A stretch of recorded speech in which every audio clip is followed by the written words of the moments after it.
Hola a todos los que nos escucháis en estos momentos. Hoy continuamos estudiando la Biblia con el tema 883 para estudiar el capítulo 17 del libro de Hechos. Como siempre, le damos la palabra a Francisco.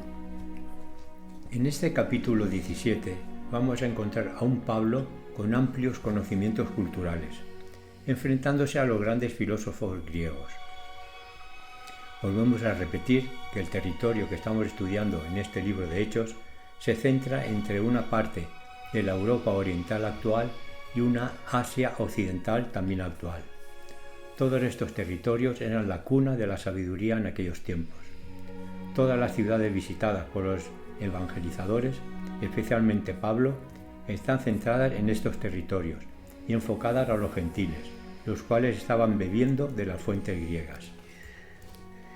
Estamos en los momentos en que, después de que Pablo y Silas fueron azotados y encarcelados, pero que posteriormente fueron liberados, saliendo de Filipos y dirigiéndose a Tesalónica y otras ciudades colindantes. Los versículos del 1 al 4 nos indican que al llegar a Tesalónica no dudaron en aprovechar los sábados para predicar a Jesús en las sinagogas. Estas predicaciones iban dirigidas generalmente hacia los gentiles, aunque también las escuchaban los judíos, puesto que habían muchos dispersos por todas las ciudades. Bien, pues entre estos judíos se encontraban los críticos de siempre, y en este caso no podían ser menos. Dice el versículo 5: Entonces los judíos que no creían, teniendo celos, tomaron consigo a algunos ociosos, hombres malos, y juntando una turba, alborotaron la ciudad, y asaltaron la casa de Jasón, procuraban sacarlos al pueblo. La predicación del Evangelio en la sinagoga casi siempre producía una decidida división entre aquellos que lo escuchaban. Los judíos perversos siempre encontraban hombres que, sin tener empleo fijo, iban alrededor de los mercados con el objetivo de ganar algo y listos para cualquier cosa, buena o mala. Los enemigos de la Iglesia han levantado sediciones y después, a menudo, han acusado a los cristianos de ser los causantes de los disturbios. Estos judíos acudieron a las autoridades comunicándoles falsamente que Pablo y sus acompañantes estaban causando disturbios. Hasta tal punto llegó la furia de los detractores que los hermanos de Tesalónica los ayudaron a salir de allí y entonces marcharon a Berea, según nos dice el versículo 10. Pero el incansable Pablo, nada más llegar, entraron en la sinagoga para predicar. Dicen los versículos 11 y 12 que estos bereanos escudriñaban las Escrituras para comprobar si lo que decía Pablo era cierto o no. Es inaudito, pero cuando los judíos de Tesalónica se enteraron que Pablo y sus amigos estaban en Berea, marcharon desde Tesalónica para contrarrestar el evangelio de ellos. Hicieron lo mismo que cuando estaban allí. Dice el versículo 13: Cuando los judíos de Tesalónica supieron que también en Berea era anunciada la palabra de Dios por Pablo, fueron allá y también alborotaron a las multitudes. Estos malditos judíos eran incansables. Silas y Timoteo se quedaron, pero a Pablo tuvieron que camuflarlo para que escapara de estos terribles judíos.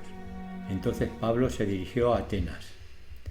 Dice el versículo 15: Y los que se habían encargado de conducir a Pablo lo llevaron a Atenas, y habiendo recibido orden para Silas y Timoteo de que viniesen a él lo más pronto que pudiesen, salieron. Parece que Pablo, cuando llegó a Atenas, se llevó un gran desengaño con los griegos. Pues fijaos lo que dice el versículo 16. Mientras Pablo los esperaba en Atenas, su espíritu se enardecía viendo la ciudad entregada a la idolatría. Fue la época filosófica de Sófocles, Sócrates, Platón, Aristóteles y Demóstenes. Esta filosofía, por lo general, preconizaba ideas ateas y se basaban en la opinión de que el hombre puede conseguir todo lo que le apetezca. Por supuesto que Dios ahí no tenía cabida. Atenas fue vencida por el poder de Macedonia, su ciudad vecina, en el siglo III a.C., pero en el siglo II a.C.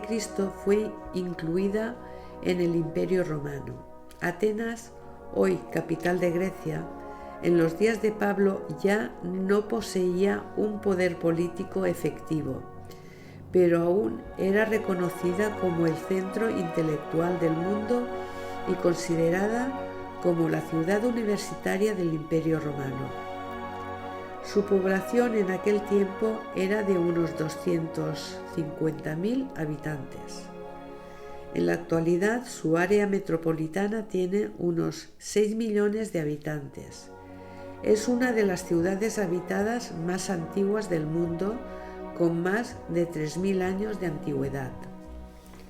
Parece que Pablo no había tenido intención de predicar en Atenas, pero las escenas que contempló lo movieron a la acción y se sintió impulsado a hablar aún antes de la llegada de Silas y Timoteo. Según un antiguo registro, había más de 3.000 estatuas en Atenas en los días de Pablo. Había muchos templos en los que adoraban a muchos dioses, y esto dejó aturdido a Pablo.